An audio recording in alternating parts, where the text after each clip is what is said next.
This is a very, very, very important question. That's the only reason I'm doing this right now. This is such a very important question.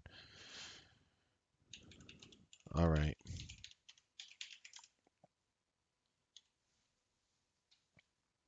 Okay. Um, that was the 400th Newsbeat live show, by the way. 401 will be tonight. That had to be big enough, Art, right? Okay. I'm doing this video right now. Hello, YouTube. Hello, Facebook. I'm doing this video right now to address a question within the room from a member. And the member just asked this question literally 3 minutes ago. It's 12:38. He asked it at 12:35, and I just thought it was such an important question that I wanted to address it. And I even addressed it this morning, but maybe you didn't get a chance to hear it if you weren't either in the room or if you're not a Newsbeat Live member. So I wanted to share this with you. Okay, listen to this.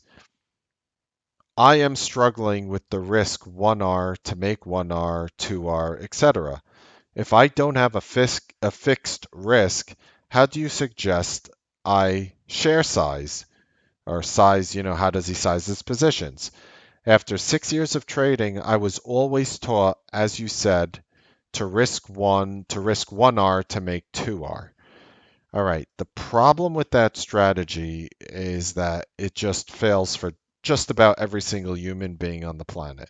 The truth is, people are not sizing in the way they are teaching you. That is why they'll usually do things with high position sizes and whatnot, because, it just really comes down to the point where how do you size in these on these things? And if you're risking 50 cents, you try to make $1, and it sounds good on paper. The odds are in my favor, but the majority of the people who do that cannot bat over 30%. I'll prove it to you. Is that one? Are you one of the people? Look at your results, as painful as it may be, who are taking trades that make sense, look good, set up in the way you were taught, but you risk one. You either call it a risk unit, a risk factor, a 1R, whatever acronym or silly name you want to give it. The truth is, anybody who does that is full of you know what, because it fails for 90. Anyone who teaches that is full of you know what, not anyone who does it. If you do it and it's working for you, you're not full of it, but don't preach it, because 98% of people, 99% of people will never be able to do it. You cannot just look at the market and say, I am risking one and trying to make two. I'm risking one, trying to make three. I'm risking one, trying to make 1.5. That just never works. The market is moving up and down. It doesn't take into account that. It doesn't take into account news flow. It doesn't take into account other things. When you just make a blanket statement like that, you are begging, to get destroyed. So we were taking just back to our, and I don't want to even get too much into our successful target trade today, but the truth is, you don't really know how much you're going to make. And the truth is, you really don't always know how much you're going to lose to a certain extent. If you're an options trader, yes, you do know. If you're a common stock trader, not really. Because if you buy 100 shares of $100 stock, you might say, "Oh, how much are you risking?" The person might respond, $100. I'm risking I bought at $100. My stop's 99. My take profit is 102. Oh, wow, that's an excellent risk reward. That person definitely knows what they're talking about. But the problem is they'll throw around words like consistency, and the truth is just about every single, Wall Street trading floor that I've seen out there, anytime they use the word consistency, they're just basically, serving you garbage and calling it, French cuisine. That is just not the way it works. The truth is, you have an idea of what you're risking and you have an idea of what you're going to make. Now, of course, I'll get some imbeciles out there who will swear to me that, Mark, I know what I'm going to lose.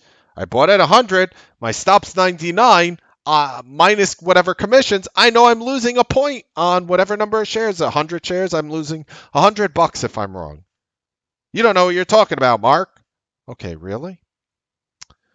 Maybe call me old school maybe, because I've been around when I've seen 99% of these internet companies go bankrupt, and I've seen names like Enron get halted based on news and open up 20 points lower. If you're in a $100 stock, it odds are it doesn't happen.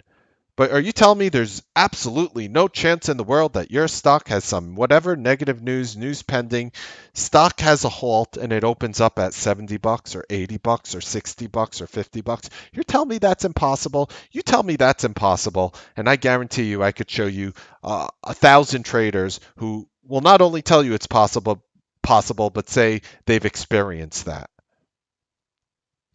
And you might even have a take profit of $102 on the shares you bought on 100.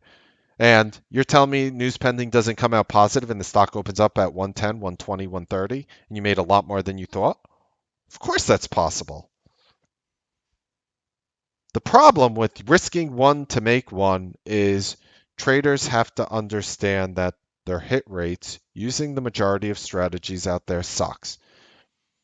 I have people in this room replicating high hit rates. Some of you guys are hitting better hit rates on my own strategies than I am. But when people talk about these high hit rates, it's usually only done by one person or had been done at one point in time by one person. Do not confuse consistency with making money. Do not confuse consistency with making money. There are people who could take a very large position, make and I know people like this, make like $1.5 million, and their four other positions cost them 700,000, and they're up $800,000 for the year. Yet they were wrong a lot more often than they were right. I know people like that. When people use the word consistency, you have to understand the importance of the word consistency ultimately comes from your psychological mindset. Your whole psychological mindset will only be strong. And I know I have a stupid target chart up. I don't really care about the chart. Just listen to my words here. And many people say that, but the bottom line is most people need to be in a psychologically sound situation. And let me tell you, when you're risking one and your stop is two, let's say, again, using my example, you bought at $100 and it goes down and you have a stop at 99 and a take profit at 102. How many people start feeling crappy when their stock is at 99.50, even if it never hit their stop? How many people feel crappy when it's at 99 and a quarter? How many people are selling at 99 and a quarter because they don't want to give up the extra 25 cents? It doesn't take into account the logical things that traders think about when they're actually taking a trade. And that is the issue, and that is the ultimate garbage of risk reward. And for every 10 traders you show me who say they can do it and are actually doing it, I will show you 990 traders that cannot. So yes, there is something that anybody can potentially make work for any given period of time. But this market is not about putting a hard stop here and putting a hard take profit there. And I mean, you say that's what you've been taught. Guess what, John? 99.999% of people are taught that. That's why they all fail. Because trades are not supposed to be looked at in that fashion. Let's take our first trade, the first Mark 5 we did after the Apple trade today, right? What was my favorite name today? Target, as mentioned in the morning, right? Target. Mark 5 through $100, 3 cents, right over here, exploded to $100.86 right away.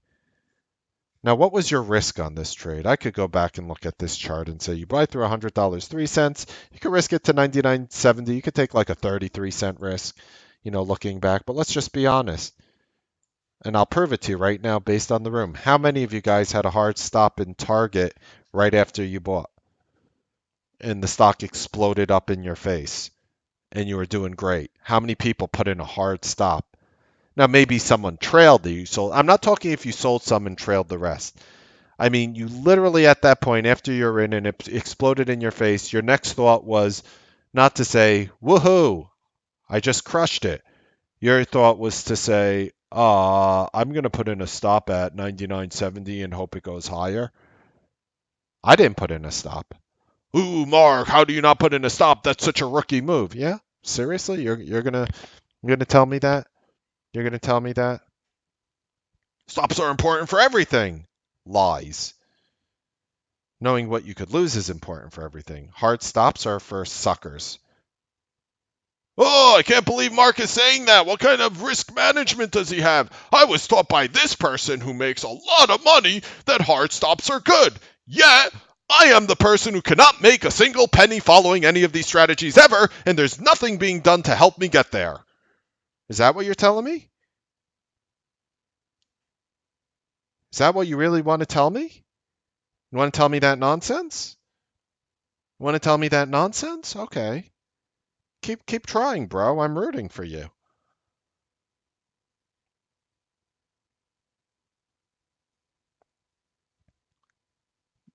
Money management is by far based on a psychological OODA loop in which we teach you in the Bandits course more than any hard level ever. And traders don't like to hear that. They don't like to hear that things are subjective and changing in real time, even as they're buying a trade. You're taught to look for certain candlestick formations, big candles, little outside candles, big outside candles, little inside candles, big whatever. And you think that's going to make you money? And it sounds really intelligent. Yeah, here's a person making money based off that. 99% of you are screwed. How did that happen? How did that happen if what you're doing is bringing value? How did that happen? You want to know what value is? You want to know what value is? I'll show you what value is. Look, this is value. This is value of us talking about the Newsbeat challenge on Sunday and showing it to you yesterday in the 399 video saying we're looking to trade one of these four names based on these parameters. And you know what we did in the Newsbeat live room today? The whole time, guys, I like Target. Guys, I'm looking to buy Target if it breaks $100.25. Okay, it didn't. I'll buy it if it breaks $100.17. Okay, it didn't. I'll buy it if it breaks $100.03. Okay, it didn't. All right, right here it breaks $100.03. I'm in. It explodes up on 1.6 million shares and goes up. That is what is value. That is what value looks like. Telling you what I'm going to do ahead of time, telling it to you in a real time setting, executing upon it, and crushing it. Easy move. Target day highs. Boom. 5 green candles in a row, taking you to 101.94. Then, of course, it digested. And what did I tell you there? Look for the know your limit. I was setting up for a live interview with the Inseego CFO. Go watch Newsbeat Show 400. I wasn't able to take this trade. A lot of you were because I was busy setting up for an interview with an executive of a publicly traded company. All right, what an honor. But look, here's the know your limit working. You know what? I have another trade that's going to work. As soon as this stupid little blue line hits, most likely you'll be able to scalp some money in Target if this little blue line hits and you get filled on a limit order on a bid worth of calls. Wow, Mark, really? You could predict the future like that? I already did it Sunday. Look, what if you did the other names, Mark? Ooh, well, let's go through the other names. Okay, sure. Let's start with Cree. Gaps down, Mark 5 short, right over here through 53.14. Stock went to 48.24. Almost a $5 drop in Cree in a matter of, I mean, it worked right away. Your target was a break of day lows. It happened in 10 minutes. This was a Mark 5 short. Low, this is one I ignored. I did not like the Mark 5 in this one. I passed on it based on other technical parameters. You could have bought through 108.35. If you didn't know that and weren't in the room, you still could have made money with a move to 109.70. I'm not cherry picking. I'm just, I went over Lowe's, I went over Target, I went over Cree. Let's go over Toll Brothers. I'm not cherry picking. I'm just going over everything, right? Here is Toll Brothers, another one I would have ignored. Why? Because you're trying to short it into the VWAP. I've been noticing higher statistical parameters with this one. You could have shorted here through 35.40, would have hit 35.35, and it would have sucked, and nothing would have really happened. You would have gotten stopped out, or you would have been holding a relatively flat position at the moment. You would have been shorting through 35.40, it would be 35.38 now. But let's even argue and say you got stopped out. I would ignore Toll Brothers, and I would have ignored, not Kohl's. I would have ignored Toll Brothers, and I would have ignored Lowe's because of the VWAP. So these were two that we ignored in real time. The two that I liked, Cree, which exploded down, would have sent your short, your P&L on the short side exploding up. Or what I decided to choose, I would have taken Cree had I not, again, making an excuse to be on a live interview. I would have gone long target, which I did. And this is what I made my money in this morning. Besides for the Apple one and done, which I made money too. But that trade aside, boom. Look at that. That's what we chose today for a break of $100.03. Never looked back. Never you if you bought at $100.03, you were down money 0% of the time. Still to this moment. 0% of the time. And if this little stupid blue line hits here, the exponential 21, target's going to likely bounce again. So I could even tell you ahead of time what's going to work, just like we did on the exponential 8 for a know your limit strategy, t3live.com/bandits. We talk about these strategies there. But going back to the risk unit thing and the point of it, there was no risk unit on target. There was no risk unit. It's the stupid. Yeah, don't risk all your money. I'm not saying, if you have no risk, then just risk 100% or 50% of your money. Nobody's talking be an imbecile on it. You do need like 5 working brain cells, which after college, that's what I came at. I came in with college with billions of brain cells. I walked out with 5 of them, and these 5 served me well today. All you need is a few brain cells in your head to not do something stupid. You don't take anything to the extreme. You have an account, know what percent that you're risking on it. That's right, BT. Psychological stress-free trading, and that's exactly what I'm delivering here. How you make the money is just as important, if not more important than the money.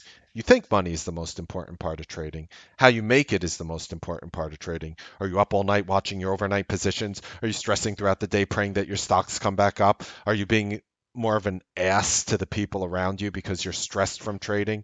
Well, you don't think I know how that feels? You don't think that person was me at one point in my life? I'm not. Let's talk about me. You don't think that person was me? Maybe that's you. Maybe it isn't. Everyone's different. But how do you judge?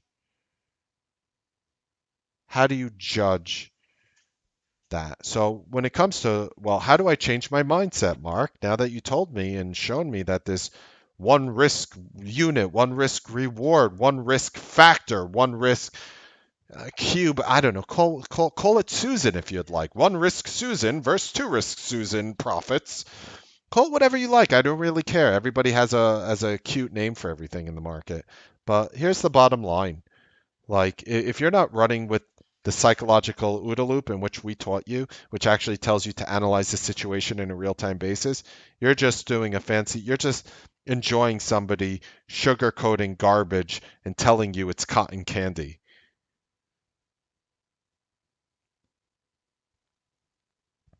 So now back to that. I'm going to make up a number, John. I'm going to make up a number. You have a $25,000 account.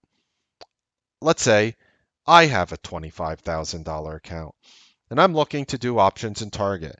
I know, based on the Newsbeat Bandit course, that the Mark V strategy is something that works very well for me in the earnings season, and I'm able to bat phenomenally high hit rate. Watch Newsbeat Show 399 if you want to see the Mark V strategy. Phenomenally high hit rate. Well, I'm going to try it. I have $25,000. How much can I risk? Me personally, I'm not telling you. I would say, I'm comfortable risking $1,000. So what I do is I buy $1,000 worth of options. Now, likely those options are not going to zero. In fact, the chances of that happening are as close to zero as possible, considering I'm thinking of selling quickly.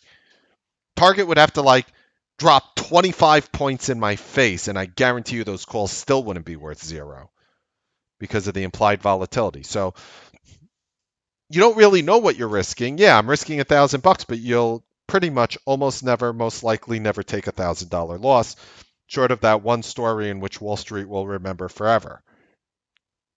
Like getting halted Target and opening up at $10, 90% lower. Something stupid like that would be the reason why you lose $1,000. Now, the Target options explode after you bought them. They exploded. They went from what through the ceiling. But you didn't hold it for the whole move to 102.70. You didn't hold it till then. Where should have I sold? What was my risk? Do I have to make $2,000 now on these $1,000 worth of option contracts? No, you would still be in the trade. Your calls never doubled.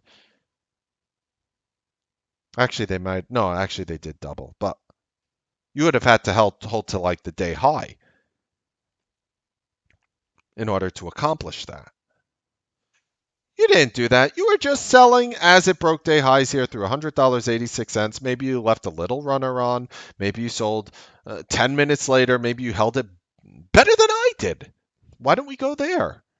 And maybe you made on your $2,000. Maybe you made $300. Maybe on your I said 2,000 on your $1,000. Excuse me. Maybe you made $300, $400, and you're happy with the trade because it worked right away, caused you zero psychological stress, and threw it away. Tell me, tell me, where did a stop loss come into that projection? Where was the stop loss mentality? Oh, you should have known ahead of time. Bullshit. Okay. Stop lying to people. I'm sick and tired of Wall Street's myths. They tell you options trading is more risky than stock. Bullshit. It only is if you allow it to be.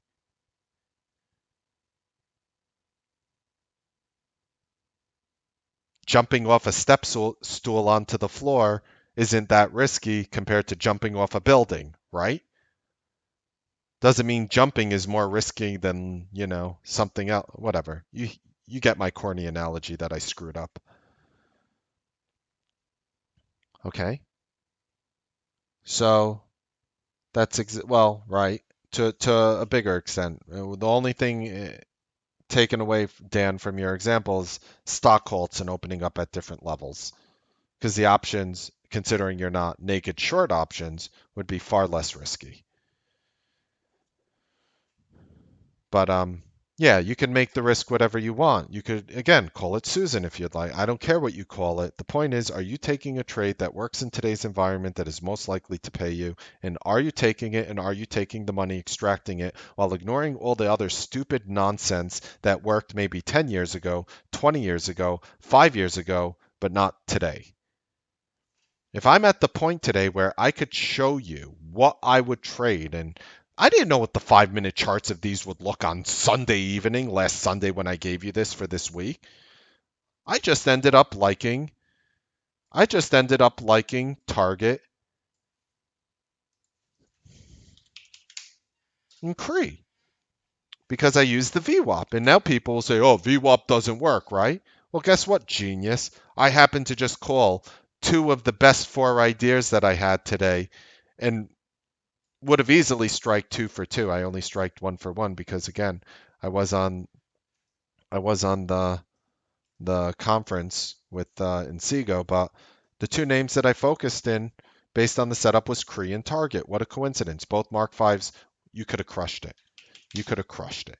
You could have crushed it shorting Cree right here before it got decimated. You could have crushed it going long Target right over here before it popped and never looked back. And by the way, the Cree also never looked back. Once you shorted through, that was pretty much it. That was pretty much it. Once you went long Target, that was pretty much it. It was just pretty much it. And why am I talking to you with such passion? Because when I see you ask that question, I feel bad that somebody instilled that nonsense within your brain. And I want to show my case and my argument for why it's not true. And it makes me angry because you have to understand, like, angry in a positive way, angry. Like, I hear that sort of stuff, and it justifies in my head everything that I'm trying to do to solve these issues. It's not your fault if you were thinking like that. And it might not even be the fault of the person who taught you, because they were taught by somebody who's using a methodology that is just extinct. It, it's extinct, like the dinosaurs. These methodologies are extinct. And while everything based on certain parameters needs to stop, like if you're running an algorithm, you have to have these parameters in place. As a human trader, that's your biggest advantage, that you don't have those parameters in place. Don't you get it? Do you want me to suck the humanity out of you? Risk one, make two, sit, wait, position, open, will get stopped or take profit, will hit, pray for high hit rate. Oh, wait, I'm a robot. I don't pray, I just do. That's what you're turning yourself into. And unfortunately, it's an ineffective way of trading for the masses. You want to know what I'm looking for tomorrow? The Mark V's on JW Nordstrom and BJ's and maybe something else. All right? All right. Hope you enjoyed this video.